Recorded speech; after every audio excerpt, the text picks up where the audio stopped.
Halo semuanya, Assalamualaikum warahmatullahi wabarakatuh. Perkenalkan, kami dari kelompok 2 kelas C akan mempresentasikan jurnal yaitu The Value of CEO Supply Chain Experience Evidence from Mergers and Acquisition. Jadi di kelompok 2 ini terdapat 8 anggota, yaitu Muhammad Andika Mahendra NPM 171, Rian Adi Nugroho NPM 177, Surya Firmansyah NPM 170, Asyifa Maula Titani NPM 190, Hafiz Sofyan NPM 138, Dia Ayu Lestari NPM 144, Marda Uta Sila Sakti NPM 128, Afdeva Muhammad Imad Udin NPM 088. Selanjutnya kita akan membahas terkait dengan abstrak, dimana di dalam abstrak ini ada beberapa hasil yang dijelaskan. Yang pertama itu adalah CEO acquirer dengan pengalaman dalam rantai pasokan industri dikaitkan dengan efek kekayaan dari kepentingan. Urutan pertama, mereka menemukan atau memperoleh pengembalian pengumuman merger 1,5% lebih tinggi. Sebaliknya, target mereka mendapatkan bagian yang lebih rendah dari keuntungan merger. Jadi pada temuan pertama ini mereka yang dimaksud ini adalah CEO rantai pasokan atau CEO acquirer, di mana ini mereka memperoleh pengembalian pengumuman merger 1,5% lebih tinggi. Padahal target mereka adalah mendapatkan bagian yang lebih rendah dari keuntungan merger. Jadi seperti itu. Kemudian dengan target yang lebih tinggi tersebut, akuisisi oleh CEO rantai pasokan juga menunjukkan sinergi yang lebih tinggi, kinerja akuntansi pasca kesepakatan yang lebih baik, dan kurang goodwill yang dihapuskan. Jadi akibat dari pengembalian pengumuman merger 1,5% lebih tinggi tersebut, maka menunjukkan sinergi yang lebih tinggi dari kinerja perusahaan, kemudian kinerja akuntansi pada pasca kesepakatan yang lebih baik, dan kurang goodwill yang dihapuskan. Nah, temuan-temuan ini menahan pemeriksaan endogenitas, bias antisipasi, dan berbagai uji ketahanan. Dalam pengambil alihan oleh CEO rantai pasokan, kinerja pengakuisisi yang unggul berasal dari penciptaan nilai dan harga sewa yang dinegosiasikan dari pemegang saham target. Jadi seperti itu untuk abstraknya. Kemudian kita lanjut ke bagian pengantarnya. Nah, di bab pengantar ini kita menemukan bahwa dugaannya yang pertama itu pengalaman rantai pasokan CEO sama dengan hubungan tidak langsung antara dua perusahaan. Nah, kemudian ada beberapa dugaan di sini. Yang pertama, pengalaman kerja CEO pengakuisisi di pemasok atau pelanggan utama akan lebih mengintegrasikan kedua perusahaan secara efisien dan meningkatkan nilai merger. Itu adalah dugaan yang pertama di dalam pengantar. Kemudian ada dugaan yang kedua yang dapat kita temui. Ada CEO dapat menghasilkan energi yang berarti melalui skala ekonomi, ruang lingkup ekonomi, dan kekuatan pasar yang ditingkatkan. Nah, jadi CEO menghasilkan energi melalui skala ekonomi, ruang lingkup ekonomi, dan kekuatan pasar yang ditingkatkan oleh CEO itu sendiri. Kemudian dugaan yang ketiga adalah pengetahuan dan keakraban dengan rantai pasokan industri dapat meningkatkan kualitas manajemen. Jadi dugaan yang ketiga ini adalah pengetahuan dan keakraban yang dimiliki oleh CEO akan meningkatkan kualitas manajemennya. Jadi seperti itu. Kemudian ada beberapa pengujian yang digunakan. Ada dua metode yang terdapat dalam artikel ini. Yang pertama itu ada metode pembagian keuntungan, di mana metode ini untuk menemukan bagian dari keuntungan merger dalam kesepakatan rantai pasokan CEO. Nah, terkait dengan metode ini, hasil analisisnya adalah bahwa merger and acquisition berhubungan oleh CEO rantai pasokan menunjukkan sinergi yang lebih tinggi, kinerja akuntansi pasca kesepakatannya lebih baik dan lebih rendah jumlah goodwill-nya yang dihapuskan. Nah, kemudian yang kedua, ada prosedur 2 langkah yang diterapkan pada artikel ini, di mana yang pertama mereka melakukan memeriksa catatan dan laporan keuangan yang tersedia, kemudian serta penggunaan matriks input dan output. Jadi seperti itu. Nah, prosedur 2 langkah ini untuk mengidentifikasi tautan rantai pasokan antara masing-masing sepasang industri. Nah, kemudian hasilnya dari prosedur 2 langkah tersebut adalah pengalaman kerja rantai pasokan CEO tidak didorong oleh koneksi target pengakuisisi. Jadi seperti itu terkait dengan hasil dugaan dan beberapa pengujian yang dilakukan oleh si peneliti. Kemudian kita lanjut terkait dengan masalah dalam identifikasi. Nah, jadi di dalam artikel ini para peneliti menemukan berbagai hambatan dalam mengidentifikasi pengujiannya. Jadi yang pertama, transaksi oleh pengakuisisi dengan CEO rantai pasokan mungkin secara fundamental berbeda dari kesepakatan yang dilakukan oleh yang lain pengakuisisi. Jadi mereka mempunyai kesepakatan yang berbeda-beda. Jadi itu merupakan hambatan yang dialami oleh para penelitinya. Kemudian yang kedua, tidak dapat sepenuhnya mengesampingkan kemungkinan endogenitas. Itu merupakan masalah yang kedua dalam hal pengidentifikasian. Kemudian yang ketiga, hasil dari metode berbeda yang kami gunakan akan sulit untuk disesuaikan dengan alternatif penjelasan. Jadi ada 3 masalah di sini. Nah, kemudian terkait dengan temuan dari analisisnya itu ada beberapa di sini. Yang pertama itu saluran rantai pasokan secara ekonomi penting di dalamnya memiliki hak sendiri karena dikaitkan dengan perolehan kekayaan rata-rata lebih dari 270 juta US dollar bagi pihak pengakuisisi pemegang saham setelah pengumuman kesepakatan meningkat lebih dari 3,8% di perusahaan gabungan pasca merger laba akuntansi dan penurunan 12% dalam jumlah goodwill yang dihapuskan. Jadi seperti itu untuk temuan yang pertama. Kemudian yang kedua, kesepakatan yang dilakukan oleh CEO rantai pasokan lebih menguntungkan bagi pemegang saham mereka untuk melengkapi pekerjaan tentang efek nilai dari hubungan rantai pasokan selama pengambil alihan. Jadi kesepakatan yang dibuat oleh CEO rantai pasokan itu akan lebih menguntungkan si pemegang saham mereka sendiri. Jadi untuk melengkapi pekerjaan tentang efek nilai dari hubungan rantai pasokan selama pengambil alihan. Jadi seperti itu. Kemudian yang ketiga, yang terakhir dari temuan analisisnya, salah satu sumber potensial dari keuntungan tersebut untuk memperoleh CEO memiliki pengetahuan tentang rantai pasokan industri target.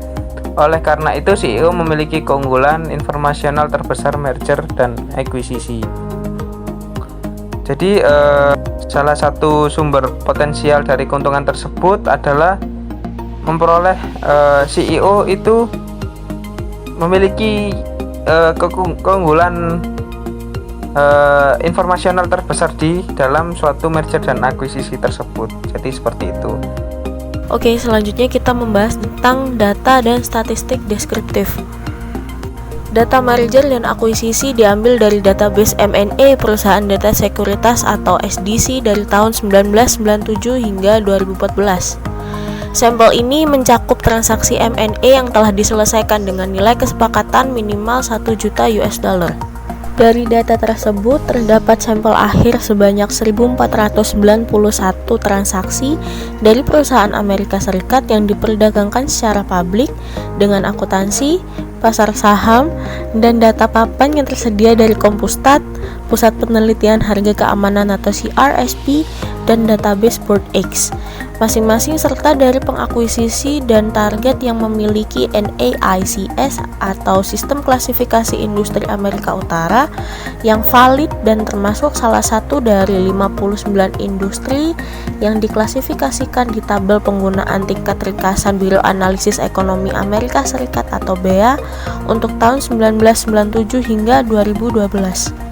Pengukuran ketergantungan rantai pasokan mengikuti logika yang sama seperti pengukuran di Ahern pada tahun 2012 yang memeriksa kepentingan relatif antar pemasok dengan pelanggan. Secara khusus berdasarkan NAICS dalam database input-output BEA, berikut adalah ilustrasi ketergantungan rantai pasokan antara industri dengan industri target. Yang pertama, hubungan tersebut bisa dalam upstream reliance jika industri lain menjual setidaknya 20% dari outputnya ke industri target, atau jika jumlah input yang dibeli industri target dari industri lain menyumbang setidaknya 20% dari total industri target produksi. Lalu yang kedua, di sisi lain, hubungannya bisa menjadi downstream reliance setiap kali input industri lain yang disediakan oleh industri target menyumbang setidaknya 20% dari total produksinya, atau ketika industri target menjual setidaknya 20% dari outputnya ke industri tersebut. Lalu untuk menghitung rata-rata input tahunan pada tahun 1997 hingga 2012 dan tingkat output tahunan setiap 59 pasangan industri, maka digunakan matriks input-output yang diproduksi oleh BEA untuk membangun hubungan rantai pasokan mereka. Karena konsep ini diukur di tingkat industri, maka mereka melakukannya tidak selalu mencerminkan hubungan perdagangan yang ada antara perusahaan di industri.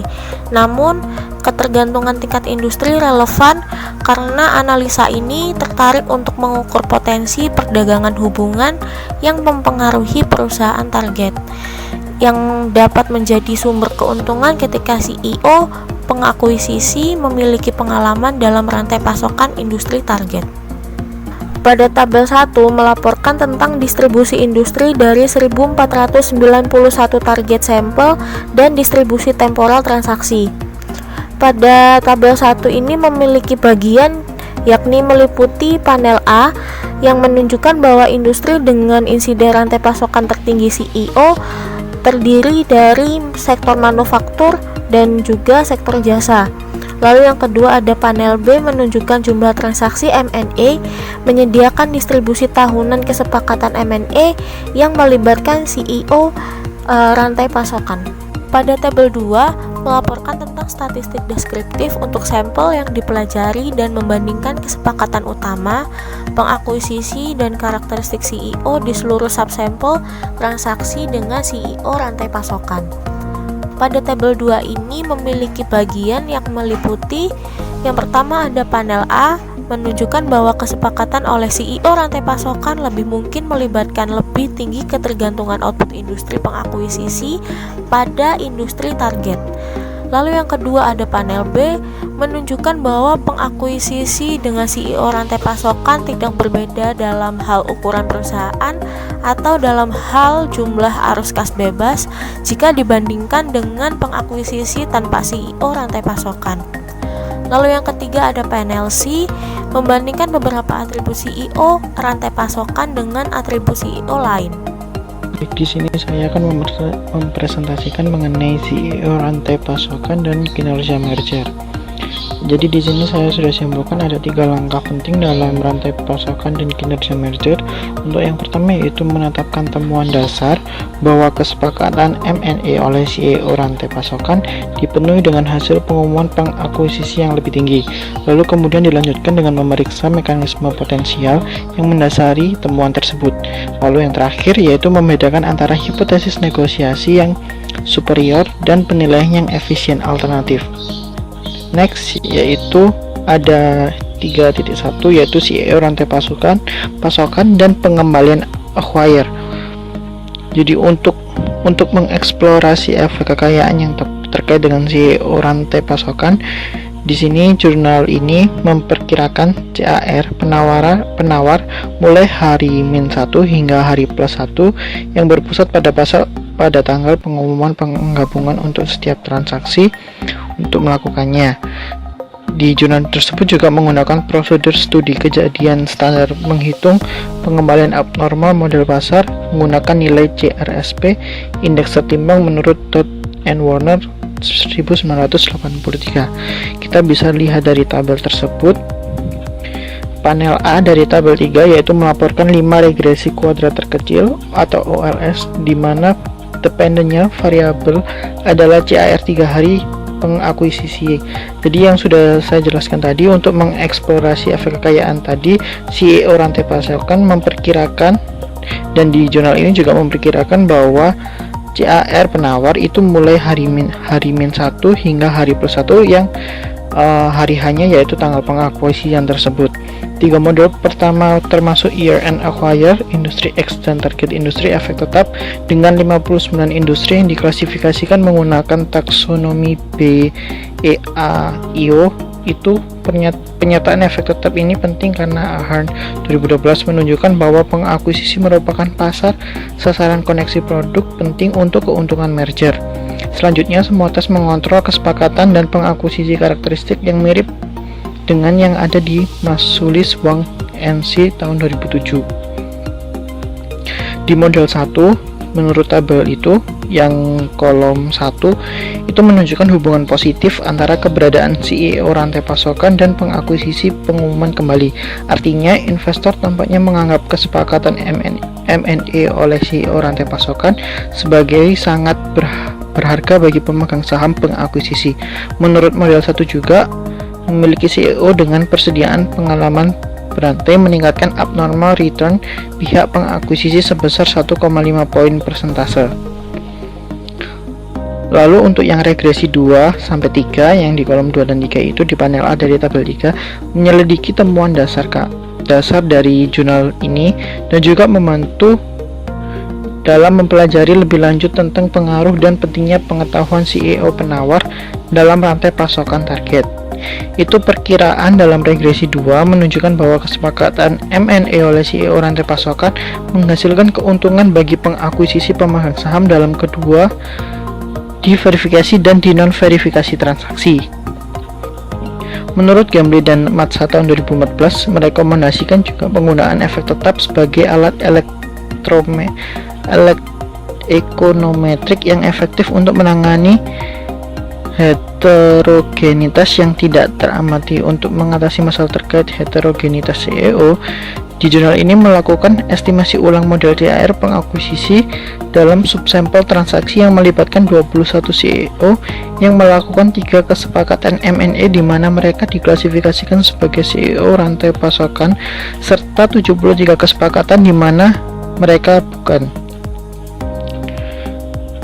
Dilaporkan di yang di tabel 4 itu juga menunjukkan bahwa CEO rantai pasokan terkait dengan peningkatan 2,8% dalam CAR perusahaan mereka setelah pengumuman kesepakatan. Temuan ini menunjukkan bahwa hasil dasar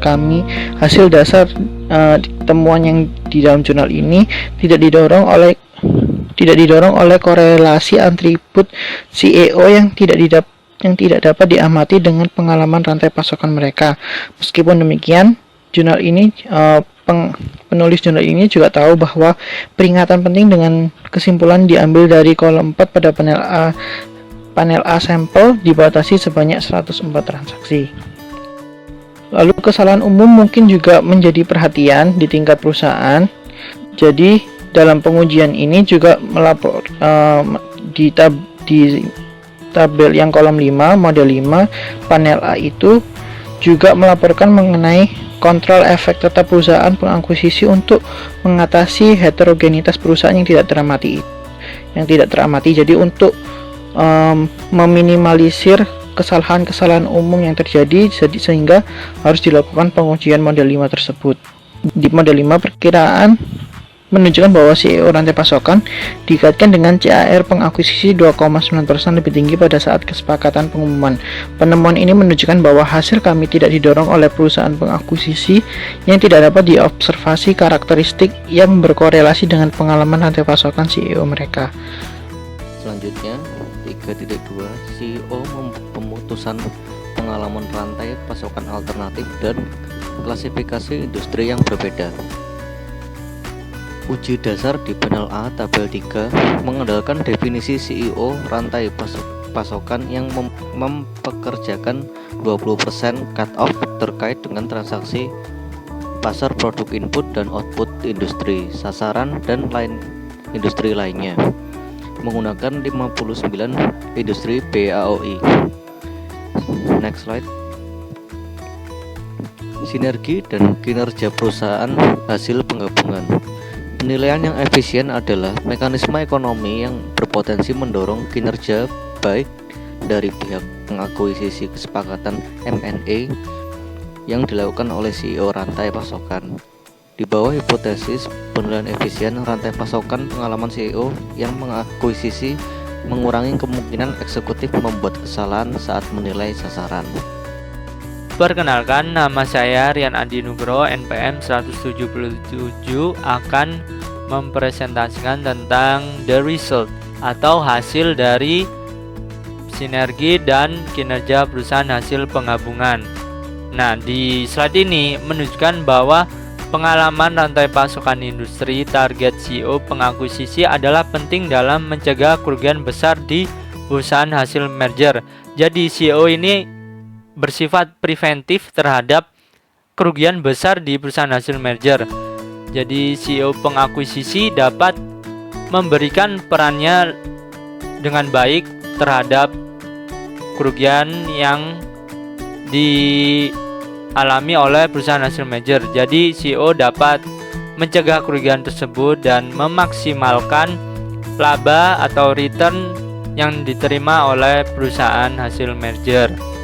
Secara umum, bukti terkait pasca kesepakatan lebih baik kinerja akuntansi dari perusahaan yang digabungkan dan untuk menurunkan penghapuskan goodwill pada tabel 4. Nah, di tabel 4 ini mendukung bahwa penilaian hipotesis yang efisien dan mengurangi kekhawatiran bahwa pengumuman CAR kepada bidder bias oleh sentimen pasar.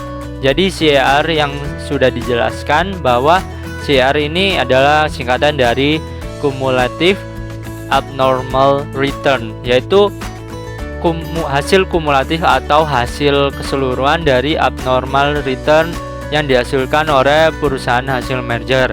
Jadi CAR ini adalah suatu ketidaknormalan atau selisih antara return atau keuntungan yang sebenarnya, atau kita bisa sebut actual return dengan tingkat keuntungan yang diharapkan, yang bisa disebut expect return.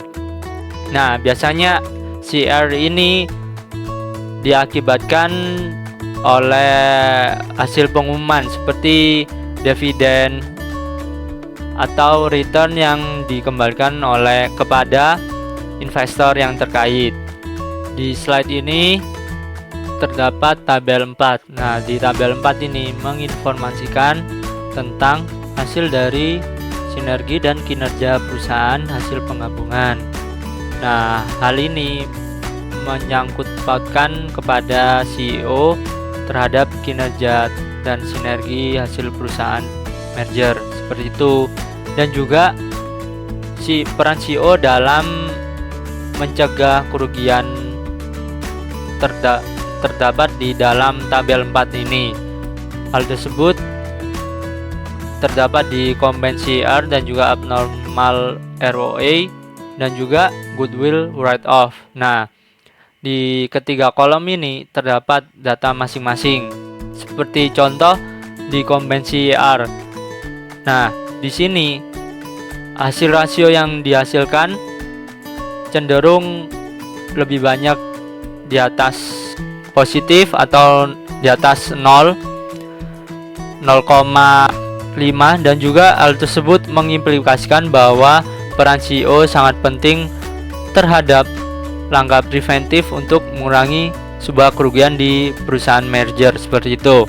Nah, selanjutnya di abnormal ROA, hal tersebut juga sama karena di dalam abnormal ROA juga mengimplikasikan bahwa hasil dari rasio itu di atas 0, atau kita bisa katakan bahwa hasil dari data tersebut positif.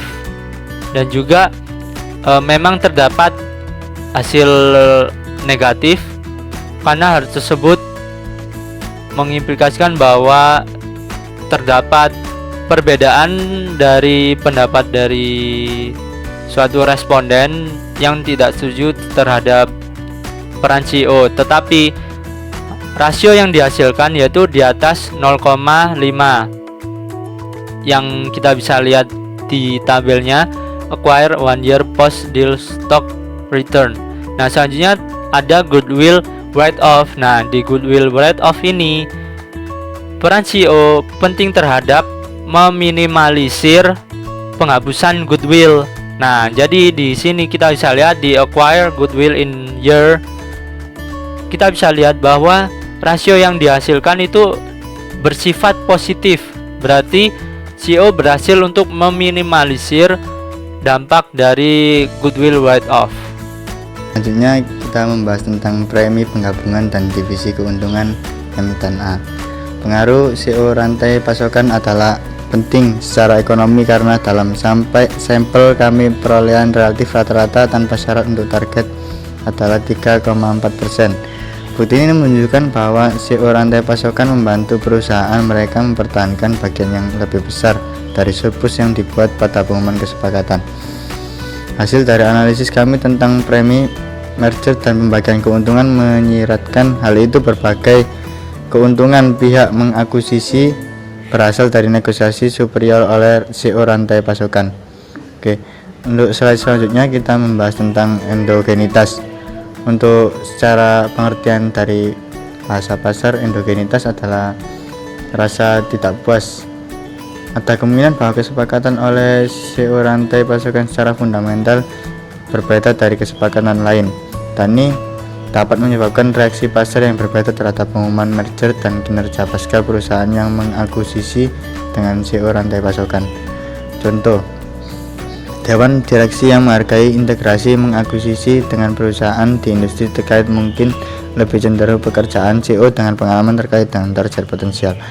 Oleh karena itu, sangat sulit untuk mengetahui apakah keuntungan merger disebabkan oleh rantai pasok, pengetahuan CEO, atau sinergi yang lebih tinggi dari merger antara segmen bisnis terikat. Lanjutkan dari analisis tentang kinerja merger, premi target, dan pembagian merger keuntungan. Jika gabungan yang 1/1 antara pengakuisisi dan target adalah 2,2% lebih tinggi. Yang kedua, kinerja operasi pasca akuisisi abnormal dari pihak pengakuisisi adalah 3,2 poin persentase lebih tinggi.